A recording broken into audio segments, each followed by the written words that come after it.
In a future jobs market, machines will take on mundane roles, while the more creative, social and complex tasks will be left to humans. But what jobs will be automated, which new ones will be created, and what will a rise in artificial intelligence do to the wider political sphere?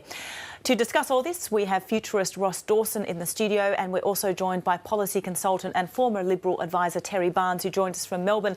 Thank you so much for joining us. Ross, I might start with you. We often hear about this. Our jobs are going to be taken, there'll be nothing left, but in its place, we'll have some other areas we can concentrate on. Let's focus on the positive first. Which areas of growth will there be? So, as we see jobs being destroyed, it is the machines which are taking the jobs of the past, as they have for so many centuries today. So we look to focus on the distinctly human capabilities, which are creativity, and imagination, is around relationships and empathy, and around expertise and the ability to learn more. And these combination of these domains are where we will see those things, those skills and capabilities that are distinctively human.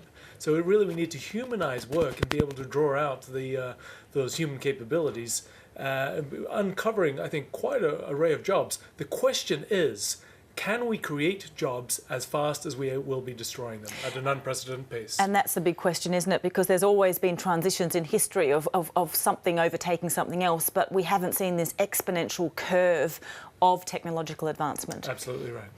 Terry, I might bring you in here. One of these things that really piques the interest when you think of jobs changing is how are people going to be learning, what policies are going to be implemented so that we do have a new breed of people pushing forward into this future.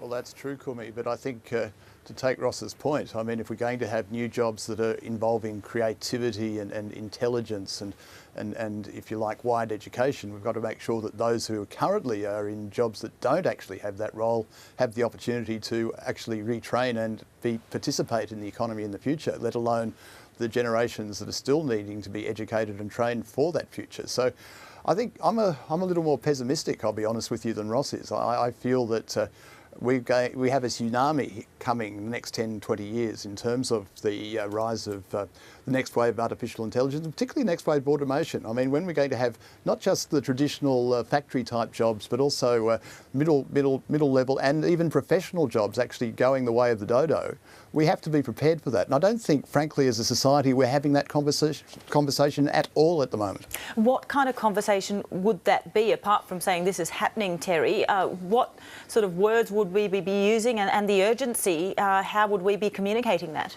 That's a very good question. I think we need to be able to anticipate and we need to be able to educate. I mean, our political debate is complicated as it is by the lack of explanation from our politicians, our leaders. This is going to take a lot of explanation, a lot of patience, a lot of bringing people along. And I think it's important to reassure people that the future is there to be embraced.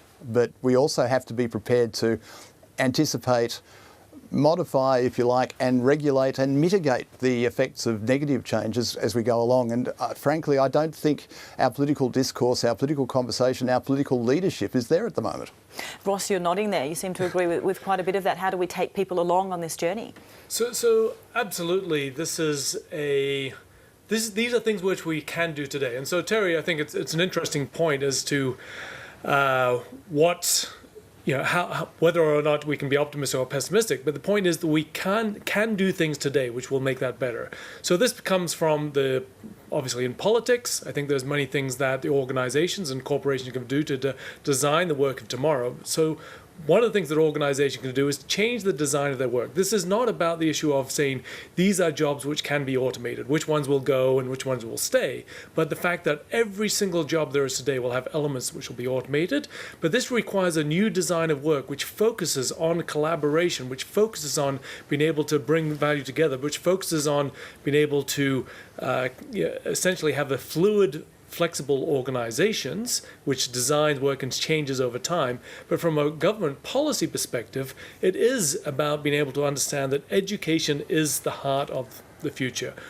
Even those that have the skills of today will continue to need to learn more. Those that don't have those capabilities currently do need to develop those, and we will see potentially more transitions between those jobs that have been lost to those that will be created. So the issue needs to be one of awareness, which I think is beginning to come to play, but one where there's the reality of that things need to be done differently. Governments need to be designed that, bringing the debate into all political parties, and the will to action in education, the structure of work, in terms of the incentives to be able to create those industries and jobs of tomorrow. I think that's all very true, Ross. I don't disagree with you, but I think we also have to be honest with people that the future world of work may not embrace everybody. Not everybody will have a full-time job, let alone a part-time job.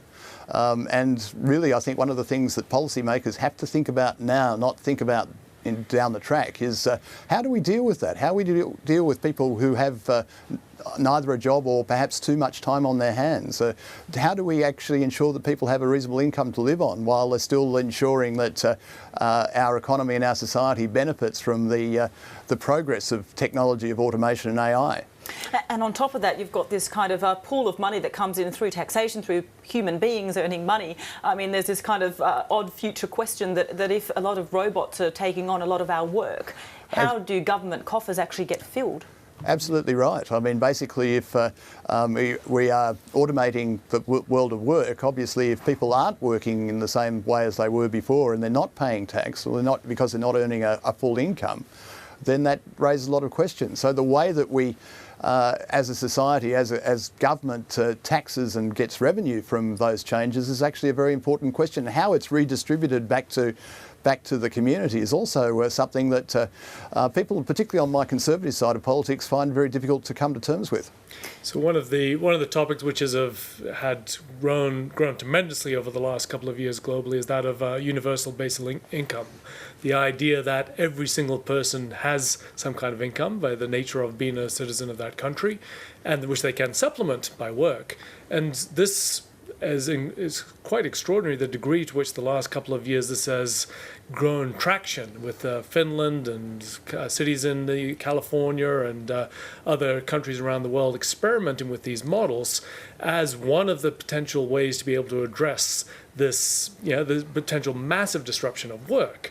I think one of the things which that doesn't necessarily address is I suppose the meaning or the feeling of participation and adding value to society, which is fundamental to our well-being. So I think we shouldn't look at this only as a frame of financial support, but how it is we have a truly participatory society. Well, Kumi, a universal basic income is a great idea, and certainly many futurists such as Martin Ford, I think, in the US have advocated it. But again, from my side of politics, the idea of people getting something for nothing is something that is hard to come to terms with. I think our policymakers also need to think not just about income sources for people, but also about the meaningful lives that they lead. And to many people, a job is the most central part of their lives. And if that is taken away or that erodes over the next decade or two, that's going to lead to some major social dislocations that, again, policymakers need to anticipate rather than react to. And Terry, those kinds of tenets of, meaningful lives, how do those messages get sold, and all these policies, sort of elements that need to be put into play. I'm acutely aware of how slowly the political will can move, how slowly policy can be implemented, and often politicians are focused on the next election cycle, which seems to be reducing in years over the last 10 years or so. So to kind of focus on that bigger picture and making people come along that journey seems to be quite a difficult task. Well, that's right. As I pointed out in an essay I wrote recently for Meanjin, I think our political leaders on both sides of politics are actually focusing on the economic battles of the past. I mean, if you look at, say, the debate over penalty rates at the moment, in the way that the Labor Party and the Coalition have dealt with that, I mean, really, we're dealing with the crumbs of an economy that's being swept away. It's one thing to worry about how much you paid for doing a job. It's another thing to worry about whether you're going to have a job in the future at all. Terry Barnes, we'll have to leave it there. Thank you so much for joining us from Melbourne. And Ross Dawson, I think we could all three of us, speak about this for many more than about 10 minutes. Thank you so much for your time this afternoon, Ross. Pleasure. Thanks, Kumi.